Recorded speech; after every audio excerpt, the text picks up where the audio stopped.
episode of Mad Marketing TV is entitled Mistaken Identity.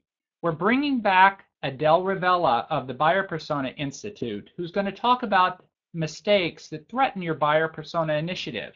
Things like using made-up or irrelevant information about your buyers, building personas for too many buyers. And we're going to wrap up with just one step you can take to avoid these traps. Adele Revella, again, is president of the Buyer Persona Institute. She's author of the Buyer Persona Manifesto. And lastly, if you want to talk about the show on Twitter, please use the hashtag #MadMarketingTV. So let's welcome Adele to the show. Welcome, Adele. Glad to have you on the show. Thanks, Jeff. I'm happy to be back again. Good, good. Well, let's just dive in, because last time you were here, you told us how kind of the how-to aspects of buyer personas, how to craft buyer personas, how to ask the right questions. And this time we're going to talk about mistakes that are commonly made, so people don't go down the wrong path. So what I'd like to start off with, Adele, is just a one simple question. What is the most common mistake you see being made with buyer personas? So thanks, Jeff. I'm so happy to correct this misunderstanding. People seem to think that buyer personas are just made up information about their buyers, or that they're about the demographic information like their job description, or even that there's something that's readily available. I recently saw a blog post that's getting a lot of attention around the 8 buyer personas that sales needs to use.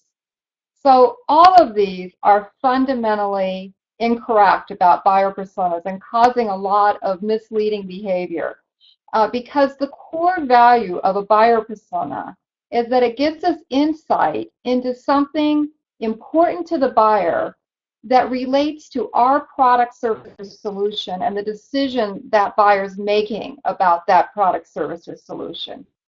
This needs to be something that is deeply insightful, something that your competitors don't know, something absolutely non-obvious. And once you know this, it's going to help you align your sales team, your marketing, everything you do to influence and persuade that buyer more effectively than ever before.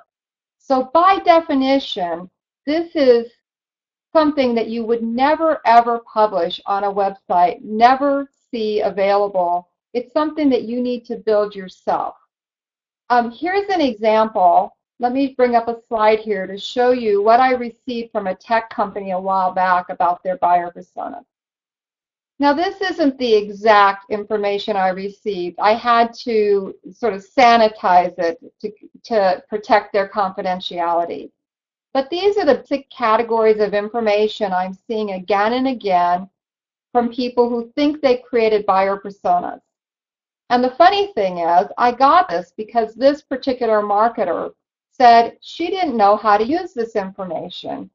And so I had her send it to me thinking I could give her some pointers. But when I saw this, I realized that it was indeed fundamentally useless.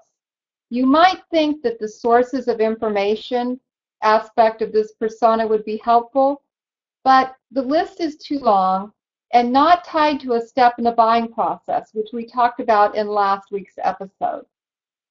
So the first mistake is that buyer personas are too general to be helpful to the marketers who are trying to use them. We need to have a buyer persona that tells us something very specific and insightful about how a buyer makes a decision to purchase our kinds of products or services or solution. And the good news is that this information is readily available to marketers who, with just a few hours of training, commit to spending an hour or 2 a month interviewing buyers and understanding how they recently evaluated the solution in question, and then using that information to get unexpectedly deep and clear information that buyers aren't revealing to anyone else. This is an example of the kind of information I hope that marketers should be obtaining through these interviews. Let's bring up another slide here. What we see in this slide is the same buyer persona we saw a minute ago. But this is what I call the product connection for Steve's persona. This captures the insights, what I call the 5 categories of insights or 5 rings of insight that tell us how Steve makes a decision and evaluates his option to solve the problem we're addressing. And so we're capturing information about the trigger points in his business that caused him to finally solve this problem, how he is going to measure the success of this product in a very specific way, what barriers he faces to solving this problem, and then what criteria he uses to evaluate and compare our solution against the other choices available to him.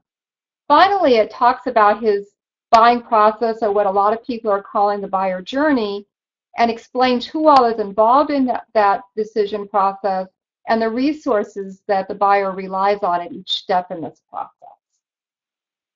Thanks, Adele. That was great information you shared. And I think it was really good to understand that the questions need to be about things that drive decisions rather than just generic information. And it's also comforting that you say that people can do it themselves with proper training.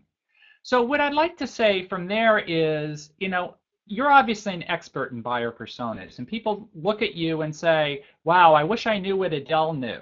But I really think, when you have the complexity of industries and titles and everything, people feel overwhelmed. How do they deal with the complexity of creating buyer personas, Adele? Yes, I understand. And this is another point where people often call me, where they've started with the conclusion that they're working in different vertical markets or selling to companies based on large, mid-sized, and small companies. And now that they need a buyer persona for each of the job titles influencing every decision in every segment. And this is also not true and really ends up threatening the success of their buyer persona initiative. One of my clients came up with the idea that they needed 24 different buyer personas. And when we actually got into doing the work, they are now down to just 11 buyer personas and probably can even shorten that list even more than that. When they do this, it's based on grouping buyers according to their insights about them rather than anything about their demographics. So let's go back to our Steve example from a few minutes ago, and let's look at the insights we had about Steve in a large company and compare that to Steve in a small company. So in this example, we have our 5 insights in a slightly different table format here that I showed you a minute ago.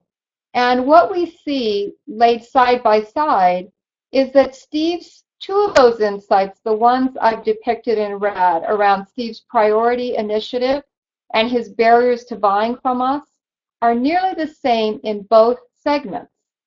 So our opportunity here is to group these 2 versions of Steve into a single buyer persona and build a message and content that targets both of them equally effectively.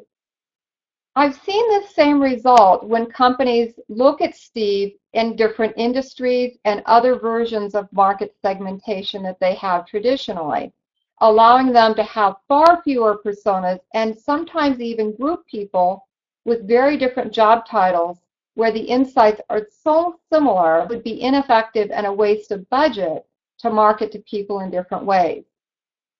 Conversely, I have one client who was marketing to the CIO who found that they could make 2 versions, 2 personas for the CIO and have a much higher probability of winning his business.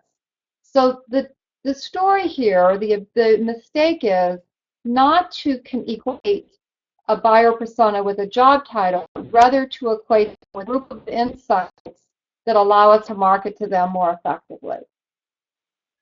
Thanks, Adele. That's good information. And not categorizing by job title, but by insights and commonality. I think there's some good information there. One of the things we always try to do on Mad Marketing TV is try to ask get a very simple takeaway from the show.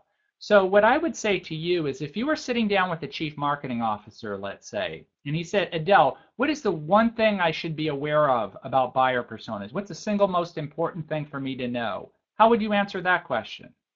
Yeah, thanks. So the key principle around buyer personas is they're based on qualitative, unscripted, probing interviews with real buyers, and that we're capturing a few insights about those buyers and getting really clear about what we can do as marketers to persuade them to choose us.